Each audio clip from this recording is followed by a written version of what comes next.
अकोल्यातील बाळापूर तालुक्यात झालेल्या वादळी वाऱ्यासह अवकाळी पाऊस आणि गारपिटीमुळे आंबा, लिंबू, कांद्यासह फळपिकांचं मोठ्या प्रमाणात नुकसान झालंय। त्यामुळे बळीराजा पुन्हा एकदा संकटात सापडलाय।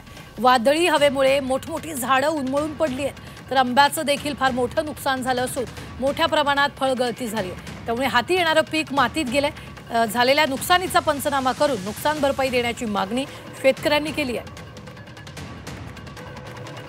जवळपास या शेतात 40-45 झाडात आंब्याची 4-5 झाडं बुडापासून निघून उडून पडले आणि एकही झाड आंब्या झाडाला एकही फळ राहिलेलं नाही। पूर्ण हवेनं पूर्ण फळ गळून पडले खाली। आणि राहिला निंबूचं तर नवीन फळबाग आहे, अजून भाऊसाहेब पुणकरच्यातून घेतलेली फळबाग आहे, अजून त्यालाही कंप्लीट वर्ष व्हायचे। ती पण आता जवळपास 25 झाडं पूर्ण बुडातून गेले आणि प्रत्येक झाड हल्लेलं आहे हवेनं। किती नुकसान आहे? आंब्याचं नुकसान तर जवळपास 3-4.5 लाख आहे जवळपास आहे। आणि लिंबूचं तर बरं सर्वश्रुत आहे। माझे गुरांचा 40 बाय 50चा कोटा कोसळला आहे। एका म्हशीला जास्त मार लागलेला आहे। 10 ते 12 कोंबड्या मेल्या आहेत आणि निंबूचे झाडं परिसरातील मोठमोठे झाडं पडलेले आहेत। याचा लवकरात लवकर सर्वे करून सर्वांना मदतीची मदत व्हावी अशी शासनाकडे मागणी करतो। रायगड जिल्ह्याच्या पेण तालुक्यातील शेतकऱ्यांनी जिल्हाधिकाऱ्यांची भेट घेतली आहे। दादर भागातील शेतकऱ्यांच्या जमिनी सेजसाठी रिलायन्स कंपनीनं विकत घेतल्यात, मात्र त्या पडू नयेत आणि या जमिनीत खाडीचं पाणी शिरल्यानं खारफुटी वाढली आहे। ती काढली तर वन विभाग कारवाई करतो, त्यामुळे खारफुटीचा बंदोबस्त करण्याची मागणी शेतकऱ्यांनी केली आहे।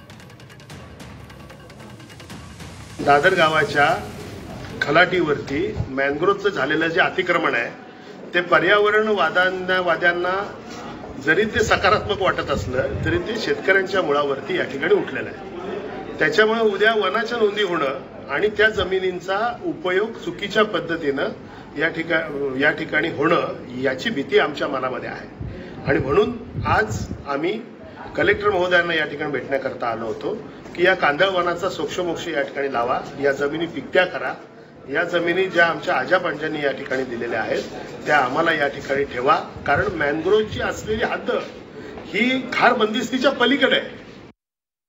रायगड जिल्ह्याच्या अनेक भागात अवकाळी पावसानं हजेरी लावली आणि तसंच पुढील 2 दिवस कोकण आणि किनारपट्ट्यांवर अवकाळी पावसाची शक्यता हवामान खात्यानं वर्तवली आहे। पावसामुळे फळगळतीबरोबरच आंबा खराब होण्याची शक्यता आहे। देठ कुजवा किंवा साकेच्या भीतीनं तयार झालेला आंबा लवकरात लवकर काढण्याची बागायतदारांची लगबग सुरू झाली आहे।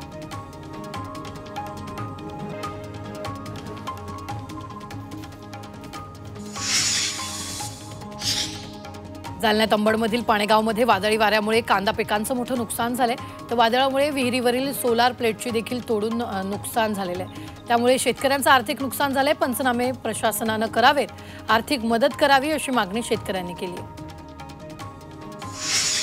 2 दिवसांच्या ढगाळ वातावरणानंतर बुलढाण्यात बहुतांश ठिकाणी वादळी वाऱ्यासह पावसानं हजेरी लावली। सोसाट्याच्या वाऱ्यामुळे काही ठिकाणी फळबागांचं नुकसान झालंय।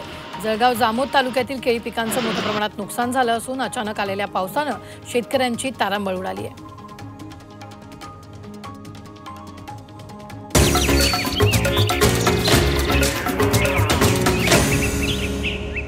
पीक पाणी पॉवर्ड बाय नेचर केअरचे सेंद्रिय खत ग्रीन हार्वेस्ट दाणेदार।